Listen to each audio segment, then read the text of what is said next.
भारत चीन बॉर्डर पर दोनों देशों के बीच तनाव बढ़ता ही जा रहा है। ऐसे में भारतीय सेनाओं ने तोपों और मिसाइलों की तैनाती करने के साथ ही पूर्वी लद्दाख में गत दिनों में अपने मोबाइल एयर डिफेंस सिस्टम को भी मजबूत किया है। वहीं पूर्वी लद्दाख की गलवान घाटी में चीनी सैनिकों की हिमाकत के बाद उपजे तनाव के बीच अब भारतीय सेनाओं ने जमीनी ही नहीं हवा में भी उसे घेरने के लिए मजबूत जाल बिछा रखा है। पूरे लद्दाख में भारतीय वायुसेना और थल सेना ऑरेंज अलर्ट पर हैं।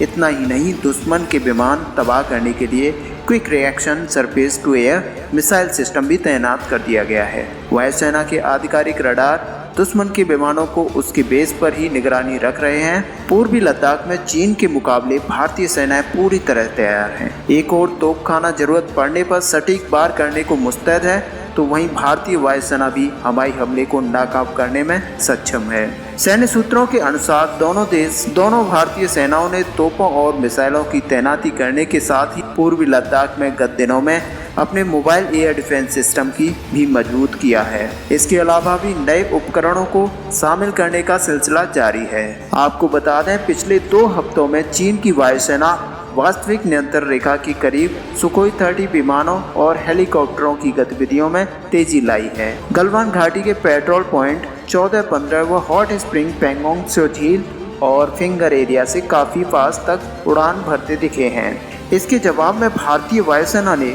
पूर्वी लद्दाख में दुश्मन के विमानों को मार गिराने की क्षमता से युक्त अपने आधुनिक quick reaction surface to air missile system को तैनात किया है। दोनों देशों में समझौते के अनुसार भारत व चीन के विमानों को उड़ते समय वास्तविक नियंत्रण रेखा से 10 किलोमीटर की दूरी बनानी होती है। वहीं quick reaction surface to air missile system पिछले वर्ष ही वायुसेना के बेड़े में शामिल किया गया है। इस मिसाइल सिस्टम को जाम नहीं कर सकता है। इसे वाहन के जरिए कम समय में ही एक से दूसरी जगह ले जाया जा सकता है और सिस्टम में लगी मिसाइल दुश्मन के विमान को तलाश कर त्वरित कार्रवाई करके तबाह करने की ताकत रखती है। सूत्रों के अनुसार लद्दाख में भारतीय वायुसेना थल सेना ऑरेंज अलर्ट पर है। इसके तहत भारतीय लड़ाकू विमानों की हवा से निगरानी करने का स्तर ठीक वैसा ही है जिसका प्रदर्शन गत वर्षों में पाकिस्तान में एयर आतंकी कैंपों पर स्ट्राइक के बाद वायुसेना ने जवाबी कार्रवाई करने के लिए आए पाकिस्तान के F-16 विमानों में से एक को तबाह कर दिया था।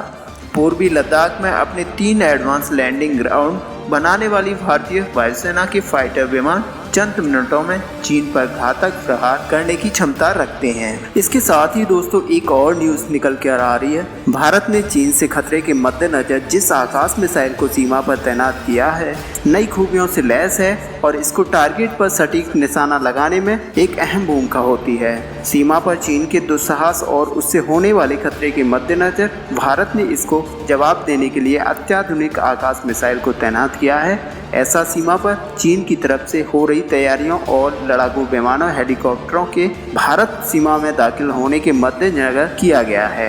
आपको बता दें कि आकाश मिसाइल दुनिया की कुछ बेहतरीन मिसाइलों में से एक है जिसकी खूबियां हम आपको एक एक करके बताते हैं। ये मिसाइल 30 किलोमीटर के दायरे में आसमान में 18,000 मीटर की ऊंचाई पर मंडराते किसी भी खतरे पर सटीक निशाना लगाने में सक्षम है।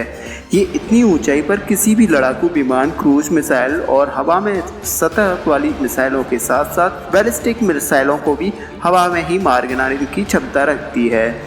वहीं DRDO ने इसको भारतीय थल सेना और भारतीय वायुसेना के लिए बनाया था। आकाश मिसाइल का वजन 720 किलोग्राम है। इसकी चौड़ाई करीब 35 सेंटीमीटर और लंबाई 5.78 मीटर की होती है। आकाश एक सुपरसोनिक मिसाइल है जो 2.5 से 3.5 मैक तक की तेजी के साथ अपने लक्ष्य की तरफ आगे बढ़ती है। इस स्पीड का अर्थ यह है कि 4000 किलोमीटर प्रति घंटे से भी तेज उड़ सकती है। ये मिसाइल 60 किलोग्राम विस्फोटक से लैस होती है और इससे हर लॉन्चर में 3 मिसाइलें होती हैं। आपको बता दें कि हर 4 लॉन्चर पर एक राजेंद्र रडार प्रणाली लगाई गई है। हर लॉन्चर पर 3 आकाश मिसाइलें तैनात होती हैं। मिलने वाली जानकारी के बाद 12 मिसाइल एक साथ या जरूरत के मुताबिक अलग अलग टारगेट को नष्ट कर सकती हैं। इस रडार के माध्यम से एक ही टारगेट पर एक से अधिक मिसाइल भी दागी जा सकती है।